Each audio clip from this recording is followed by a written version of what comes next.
এসেছি আবারও এক নতুন রেসিপি নিয়ে। জানি আজকে আমার এই রেসিপিটা দেখে অনেকেই নাক ছিটকাবে, অনেকেরই হয়তো পছন্দ হবে না। তবে আমার এই জিনিসটা খেতে দারুণ লাগে। প্রথমেই কড়াতে তেল দিয়ে দিয়েছি, এবার দুটো তেজপাতা, জিরে, শুকনো লঙ্কা ফোড়ন দিয়ে দিয়েছি। তারপর পেঁয়াজ দিয়ে লাল লাল করে ভেজে নিয়েছি। রসুন বাটা দিয়ে আরো একটুখানি ভাজতে হবে। তারপর দিয়ে দিয়েছি আদা বাটা, লঙ্কার গুঁড়ো, হলুদ গুঁড়ো, জিরে গুঁড়ো, ধনে গুঁড়ো, নুন। মশলাটা ভালো করে কষাতে কষাতে হবে যতক্ষণ না মশলা থেকে তেল ছাড়ছে। এরপর দিয়ে দিতে হবে ওই স্পেশাল জিনিসটা, মুরগির পা, ছাল, কচকচি, এগুলো দিয়ে আরো আধ ঘন্টা মতো কষিয়ে কষিয়ে রান্না করুন।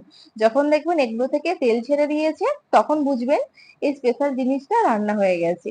এবার ওপর থেকে একটু ধনেপাতা কুচি, কাঁচা লঙ্কা কুচি আর একটু গরম মশলা ছড়িয়ে নামিয়ে নিন। তাহলেই তৈরি হয়ে যাবে এই স্পেশাল জিনিসটা। এবার এটা যার সাথে খুশি খেতে পারেন, হেভি টেস্ট। যারা কোনোদিনও খাননি তারাও খেয়ে দেখতে পারেন, বিশ্বাস করুন ঠকবেন না।